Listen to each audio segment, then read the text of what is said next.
जय माता दी। इससे पिछले क्लास में हम लोग एस्पायरोमेट्री के बारे में काफ़ी अध्ययन किया था और आज का जो टॉपिक हमारा रहेगा वो रहेगा regulation of breathing. Regulation of breathing क्यों लिया आज का टॉपिक मैंने, तो रेस्पिरेशन के बारे में हम लोगों ने बहुत सारी जानकारी ली और उस जानकारी के बाद एक बात जिज्ञासा मेरे मन में उठी, मेरे मन मतलब हम सबों के मन में, कि देर रात को जब हम लोग सो जाते हैं उस समय हम लोग सोए रहते हैं तो कभी कभी ऐसा होता है कि शायद जब सो जाएंगे और हमारी सांसें यदि रुक जाए तो क्या अनुभव होगा। ऐसा बचपन में फील करते होंगे, लेकिन ऐसा होता नहीं है।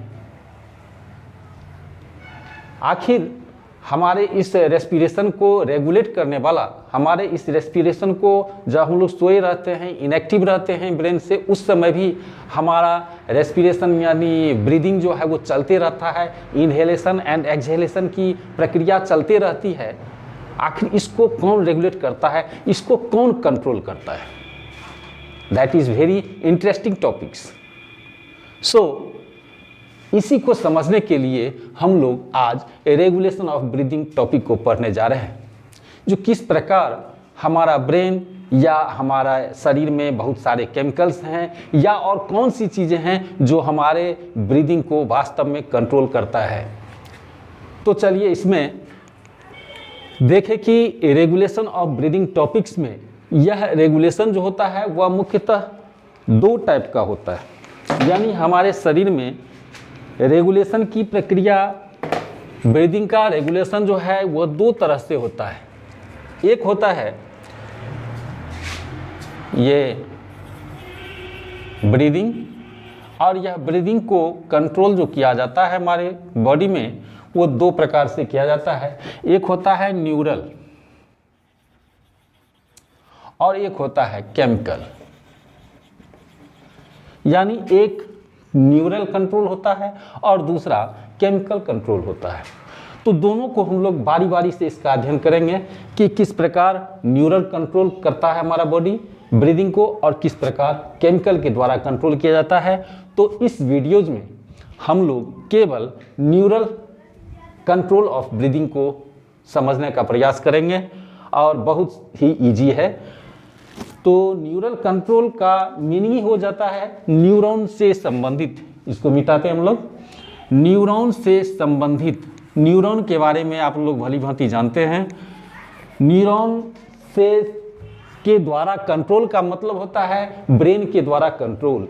चूंकि हमारा ब्रेन जो है ना बाबू, हमारा ब्रेन जो है वो फुल्ली न्यूरॉन का ही बना होता है। तो इसीलिए सबसे पहला हमारा काम रहेगा कि थोड़ा सा ब्रेन का स्ट्रक्चर देख लिया जाए, बस थोड़ा सा ही, जितना हमें रिक्वायर्ड है, फुल्ली डिटेल में नहीं जाएंगे। तो सबसे पहले हम लोग देखेंगे कि ह्यूमन ब्रेन जो है, इस ह्यूमन ब्रेन को हम लोगों ने तीन पार्ट में बांट दिया। पहला आ गया फोर ब्रेन, दूसरा हो जाएगा मिड ब्रेन एंड तीसरा हो जाएगा हाइंड ब्रेन। फोर ब्रेन जैसा कि नाम से ही हम लोग जानते हैं कि फोर ब्रेन का मतलब फ्रंट वाला ब्रेन यानी आगे वाला भाग। ये फोर ब्रेन का मतलब हो गया आगे वाला भाग, आगे वाला। मिड ब्रेन मतलब मध्य यानी बीच का भाग, और तीसरा हाइंड ब्रेन, हाइंड ब्रेन का मतलब पीछे का भाग। जिसमें फोर ब्रेन जो है इसके बारे में अभी हमको नहीं विशेष चर्चा करनी है, मिड ब्रेन के बारे में नहीं करनी है, हमें करनी है हाइंड ब्रेन के बारे में, क्योंकि हाइंड ब्रेन पर ही हमारा अभी टॉपिक आधारित है। फिर भी फोर ब्रेन का दो पार्ट हो गया, एक हो गया सेरिब्रम। फोर ब्रेन का दो पार्ट, एक हो गया सेरिब्रम एंड दूसरा हो गया डायनसेफलॉन। जबकि हाइंड ब्रेन का तीन पार्ट हाइंड ब्रेन का तीन पार्ट, एक हो गया पोन्स वेरुलाई, फुल नाम होता है पोन्स वेरुलाई, अभी ज़रूरत नहीं है। दूसरा हो जाएगा मेडुला एंड तीसरा हो जाएगा सेरिबेलम। मेडुला ऑब्लंगाटा होता है फुल नेम, लेकिन अभी में ज़रूरत नहीं है। मेडुला एंड तीसरा होता है सेरिबेलम। इसमें कंफ्यूज कोई बच्चा नहीं करेगा, cerebrum and cerebellum. Cerebellum is a part of hind brain, but cerebrum is a part of forebrain. ठीक है बाबू। अब चलिए, ये एक ब्रेन का हमने पिक्चर बनाया। इस ब्रेन के पिक्चर में देखिएगा कि यह सेरिब्रम है। एक तस्वीर हमने ले लिया कि इस तस्वीर पर ज़्यादा समझने में आसान होगी। तो यहाँ पर एक हमने लिया कि एक मनुष्य है, एक मैन है, आदमी है, देख लीजिए इस प्रकार से खड़ा है। इस साइड से हम लोग ले रहे हैं इसका, ये साइड वाला भाग है। इसमें ये ऊपर में जो हम लोग देख रहे हैं, इस ऊपर में देखिएगा बुक वगैरह में कि फ़ोटो कुछ इस टाइप का रहता है, जिसको हम लोग जैसे अखरोट कहते हैं। ये अखरोट की भांति रहता है, जिसको हम लोग कहते हैं सेरिब्रम। बट सेरिब्रम जो है वह दो पार्ट, जैसे डबल रोटी होता है और डबल रोटी के बीच में कुछ भर दिया जाता है, खाने में बड़ा टेस्टी लगता है। जस्ट लाइक यह डबल रोटी है, डबल रोटी की भांति सेरिब्रम दो पार्ट में रहता है। उसके बीच में डायनसेफ्रॉन रहता है, जिसको हम अभी देख रहे हैं फॉल्स लाइन से बनाए हैं, चूँकि वह इधर से दिखेगा नहीं, फिर भी हमने बना दिया है कि यह बीच में डायनसेफ्रॉन होती है। अब डायनसेफ्रॉन इस बीच में आ गई। इसके बाद ये फोर ब्रेन के और हैंड ब्रेन के ठीक बीच वाला भाग हो गया मिड ब्रेन। और मिड ब्रेन से नीचे जो है यह पॉन्स, मेडुला एंड सेरिबेलम, ये तीन हो गया आपका हैंड ब्रेन का part. Pons, medulla and cerebellum, ठीक है। अब इसमें देखा जाए कि हमारे शरीर में यह एक थोरैसिक चैम्बर जिसको कहते हैं, थोरैसिक चैम्बर कहिए, थोरैसिक कैविटी कहिए।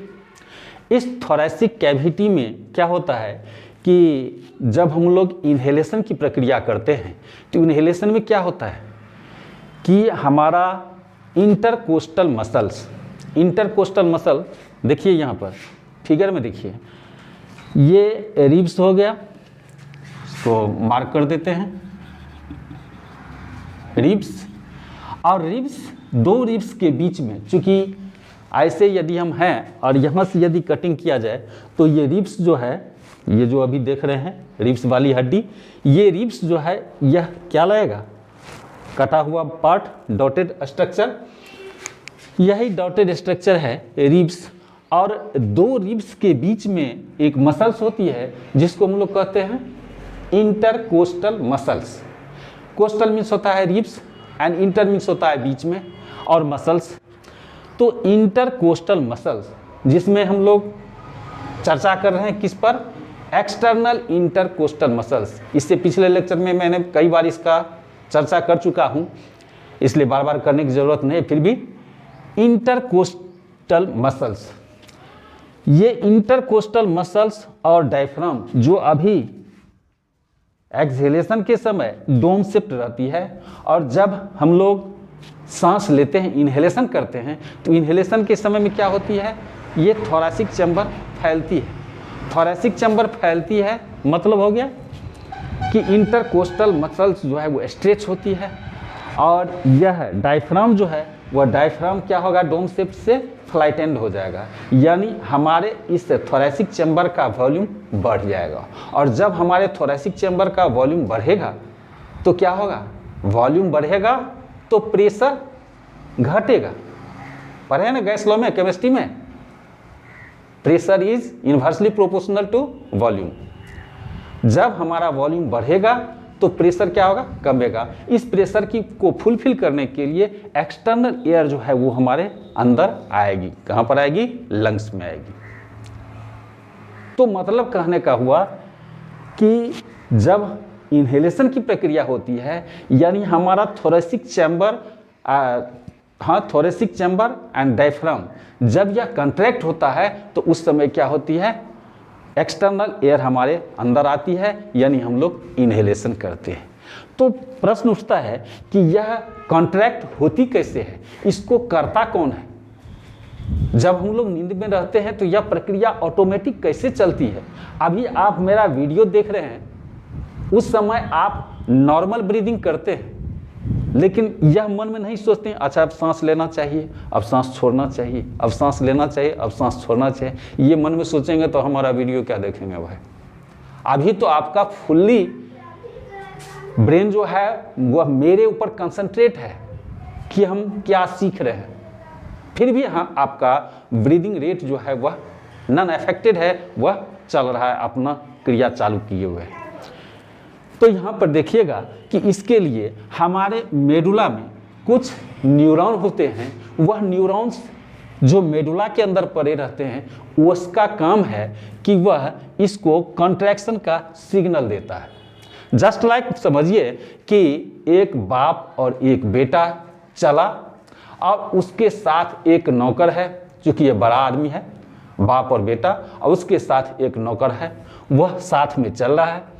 ये नौकर है चूंकि बेचारा इलिटरेट पर्सन है, सो इसको काम दिया गया कि तुम सिग्नल भेज करके और इंटरकोस्टल मसल्स और इसको डायफ्राम, इसको सिग्नल भेज करके तुम इसको क्या करो, कॉन्ट्रैक्ट करो, यानी कॉन्ट्रैक्ट करने का सिग्नल भेजो। यह बेचारा क्या किया, इसको सिग्नल तो भेज दिया, लेकिन अब यह नहीं जानता है कि मैं इस सिग्नल को बंद कब करूं। तो यह सिग्नल देते जा रहा है और थोरेसिक चैम्बर हमारा बढ़ते जा रहा है, बढ़ते जा रहा है। अब इसका बेटा देखता है, ये बेटा हुआ, ये बेटा देखता है कि अरे अरे क्या कर रहा है, अरे इससे करेगा तब तो कंट्रैक्ट होते होते तब तक अब ब्रस्ट कर गया, तो तब तो हो गया हमारा लंग से ब्रस्ट कर गया, तो हम जिंदा रहेंगे। अरे क्या कर गया, हाँ रुक रुक रुक रुक जाओ। ये तुरंत इसको सिग्नल भेज करके कहता है कि तुम अब रुक जाओ, तुम अब नहीं भेज सकता है। ये बेचारा रोक दिया। जब ये रोक दिया, ठीक है, थोड़ा स्पेस लेने के लिए हम लोग इरेज कर रहे हैं क्योंकि लिखने की जगह नहीं है। जब ये इसको रोक दिया तो अब तो ये बेचारा इलिटरेट पर्सन है, ये सोचता है कि भाई हमको बोला इसको कॉन्ट्रैक्ट करने के लिए, हम कॉन्ट्रैक्ट कर रहे थे, अभी इन्होंने रोक दिया, एक साहब ने, छोटा साहब ने रोक दिया, तो अब मैं क्या करूं। तो ये क्या किया, रोक दिया इसको।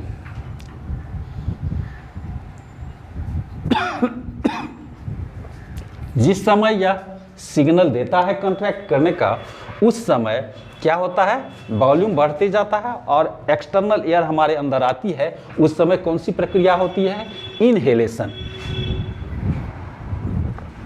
उस समय होती है इनहेलेशन। और यह कितने सेकंड के लिए, 2 सेकंड। यानी 2 सेकंड के बाद यह जो है ग्रुप ऑफ न्यूरॉन्स, जिसको हम लोगों ने नाम दिया कौन सा, न्यूमोटैक्सिक सेंटर। ये न्यूमोटैक्सिक सेंटर वाला जो न्यूरॉन है, इसके इस कॉन्ट्रैक्शन सिग्नल को कहता है अब रोक दो। और यह जो ग्रुप ऑफ न्यूरॉन्स है, इसका नामकरण कर दिए हम लोग रेस्पिरेटरी राइम सेंटर।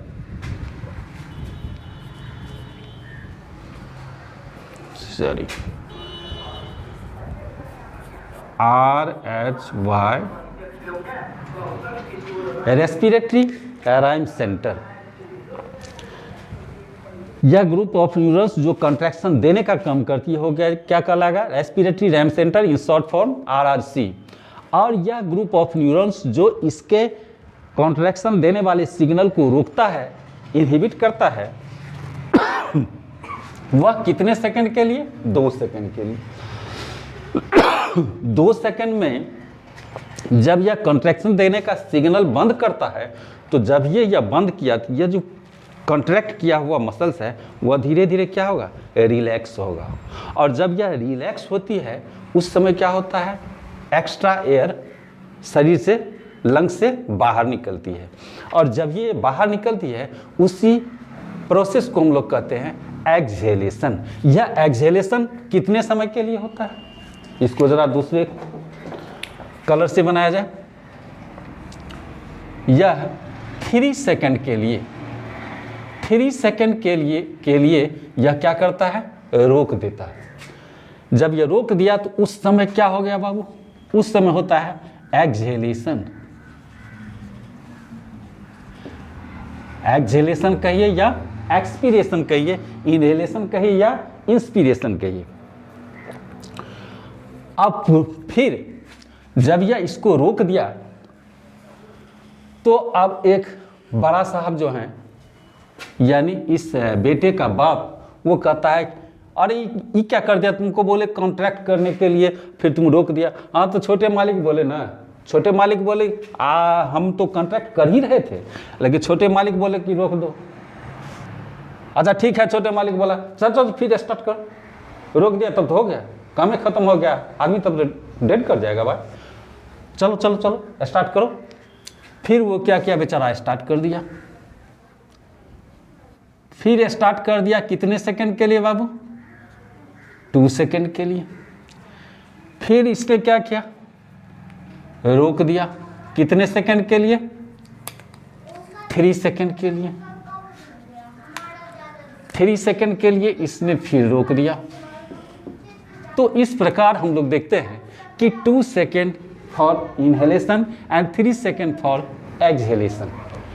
यह इनहेलेशन और एक्सहेलेशन की प्रक्रिया होती रहती है और हमारा नॉर्मल ब्रीदिंग चलते रहता है। सो यहाँ पर हम लोग कह सकते हैं RRC means respiratory rank centre, यह जो है वह हेल्पफुल है किसके लिए, इनहेलेशन के लिए। हेल्पफुल ही नहीं बल्कि रिस्पॉन्सिबल है, responsible for the contraction of intercostal muscles and diaphragm.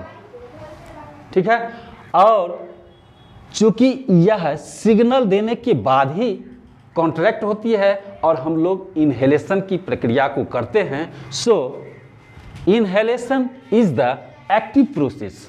अब इसे याद रखने की जरूरी नहीं है, यह क्या हो जाएगा बाबू, active process. Inhalation is the active process but exhalation, exhalation क्या हो जाएगा, पैसिव प्रोसेस।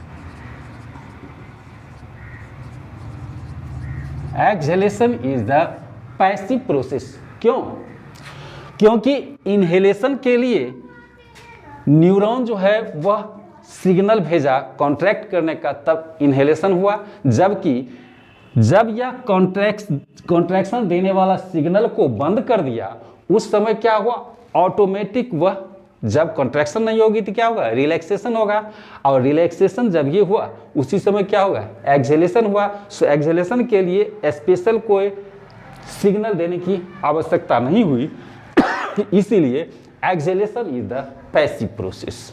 ठीक है बाबू।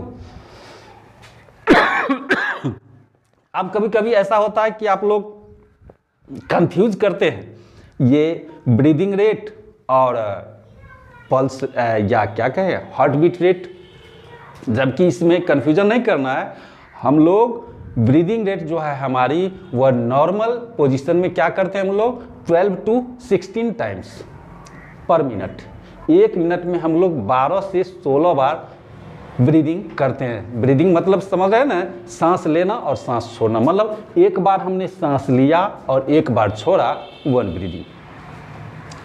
तो ऐसा हम लोग 12 to 16 टाइम्स, जबकि हमारा पल्स रेट या ये हार्ट बीट रेट जो है यानी दिल के धड़कने का रेट जो है वह क्या है 72 to 75 टाइम्स पर मिनट, 72 से 75 बार लगभग 1 मिनट में। तो इन दोनों से कंफ्यूज नहीं करना है। तो आज के टॉपिक में हम लोगों ने क्या क्या देखा, एक देखा कि यह मेडुला जो है, सबसे पहले हमने देखा कि ब्रेन का जो हैंड ब्रेन है उस हैंड ब्रेन का 3 पार्ट हो गया, जिसमें एक देखा हमने, एक पोन्स, दूसरा मेडुला, तीसरा हो गया सेरिबेलम। मेडुला में कौन लोकेटेड होता है, मेडुला में होता है रैम सेंटर, जिसको हम लोग कहते हैं respiratory RAM centre and short form RRC। So RRC is located in the medulla, और मेडुला क्या है, medulla is the part of hind brain. दूसरा होता है 2 सेंटर है, एक होता है pneumotaxic centre which is located in the pons, and apneustic center is also located in the pons. So pons and medulla both are the part of the hind brain. कभी भी इसमें कंफ्यूज नहीं करना है।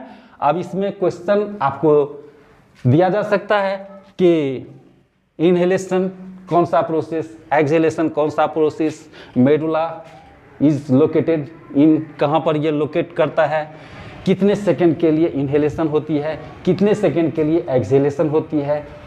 लगता है कि इन सबों में आपको दिक्कत नहीं होगी और इस वीडियो को आप लोग 2 बार 4 बार 5 बार देखेंगे तो फिर कहीं पर आपको हमारे हिसाब से याद करने की कोई ज़रूरत नहीं है।